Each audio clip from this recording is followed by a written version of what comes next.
Inclusive নির্বাচন, সেখান থেকেই মিস্টার রহমান নামের একজন সাংবাদিক, তিনি তার সোর্স তাকে এরকম খবর দিয়েছে এমনটা তিনি বলার চেষ্টা করেছেন সেই টেলিভিশন চ্যানেলে।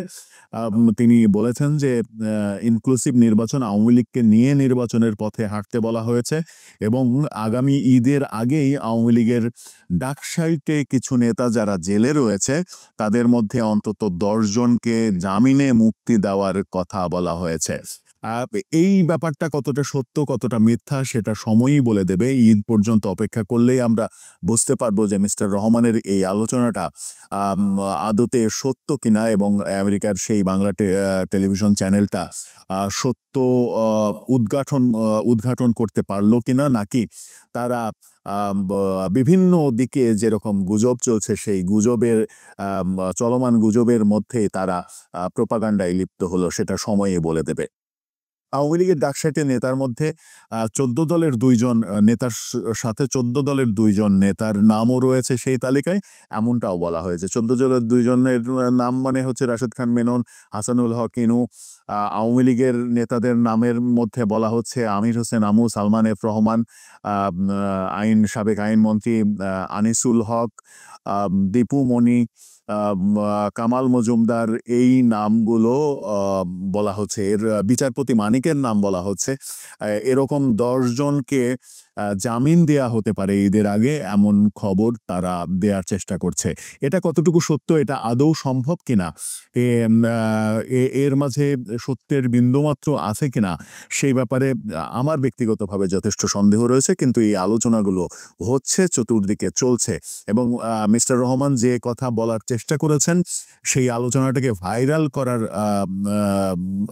ভাইরাল হওয়ার দিকে চলে গেছে এবং আমেরিকান টেলিভিশনে তিনি সরাসরি অনুষ্ঠানে ঠিক একই কথা বলেছেন। নিজের ইউটিউব চ্যানেল, ফেসবুকে বলার পাশাপাশি সেই টেলিভিশন চ্যানেলে একই কথা বলেছেন এবং সেখানে তিনি বলার চেষ্টা করেছেন যে ১০০+ জনের জঙ্গির লিস্ট ধরিয়ে দেওয়া হয়েছে, তাদেরকে অ্যারেস্ট করতে বলা হয়েছে এবং ১০ জন যারা জেলে রয়েছে এরকম ১০ জন ডাকসাইটে নেতাকে ঈদের আগে জামিন দিয়ে এরকম পরিস্থিতি তৈরি করতে বলা হয়েছে যে বাংলাদেশে সব রাজনৈতিক দলের জন্যই বর্তমান সরকার সমান সুযোগ সুবিধা তৈরি করবে আগামী নির্বাচনের জন্য। কিন্তু বর্তমান সরকার যেভাবে আগাচ্ছে, বর্তমান সরকারের যে স্ট্র্যাটেজি, সেই স্ট্র্যাটেজি যদি আমি অনুসরণ করি তাতে কি আদৌ সম্ভব যে আওয়ামী লীগ নেতাদের যাদেরকে জেলে নেওয়া হয়েছে, যাদের বিরুদ্ধে অসংখ্য মামলা এরই মাঝে রয়েছে, এক একজনের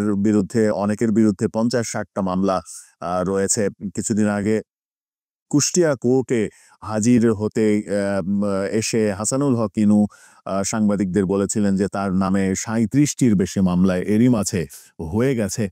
তো এতগুলো মামলায় এই স্বল্প সময়ের মধ্যে ৫০-৬০টি মামলা যদি হয়ে যায়, একজনের বিরুদ্ধে স্বল্প সময়ের মধ্যে জামিন দিয়ে তাদেরকে বাইরে বের করবে সরকার, আমেরিকার প্রেসক্রিপশন ফলো করবে, আমেরিকা সেই প্রেসক্রিপশন দিলেই সেই প্রেসক্রিপশন বাংলাদেশ সরকার ফলো করবে কিনা সেই ব্যাপারে যথেষ্ট সন্দেহ রয়েছে। কারণ সরকার যদি এটা করতে চায় তাহলে তাদের ঘরের মধ্যেই এক ধরনের যুদ্ধাবস্থা তৈরি হবে। কারণ ছাত্র সমন্বয়ক, নতুন রাজনৈতিক দল, জামাত ইসলাম সহ বেশ কিছু রাজনৈতিক দল সরকারকে এই পথে যেতে কোনোভাবেই দিতে চাইবে না।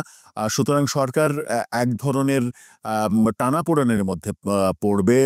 যদি আমেরিকা থেকে এরকম মেসেজ এসে থাকে তাহলে এরই মাঝে সরকার নিশ্চিত করে টানাপোড়েনের মধ্যে পড়েছে যে এই কুল রাখবে নাকি ওই কুল রাখবে, কোন কুল রাখবে। সেনাবাহিনী প্রধানের সঙ্গে প্রধান উপদেষ্টার সাক্ষাৎ একটা ইঙ্গিত দেয় যে আমেরিকা থেকে বড় ধরনের কোনো মেসেজ হয়তো এসেছে এবং সেই মেসেজ নিয়ে সেনাপ্রধান যে কাজ করছেন সেটাও এই সাক্ষাতে মোটামুটি বোঝা গেছে। কিন্তু সেই মেসেজটা জঙ্গিদের দ্রুত গ্রেপ্তার করা, জঙ্গিদের লিস্ট দেয়া, আওয়ামী লীগ নেতাদের মুক্তি দেয়া, এই ব্যাপারগুলো কিনা সেটা হয়তো আমরা সামনে কয়েকদিনের মধ্যেই নিশ্চিত হতে পারবো। দর্শক, আপনার মতামত কি এই ব্যাপারে? আপনার মতামত জানিয়ে লিখতে পারেন আমাদের কমেন্ট বক্সে।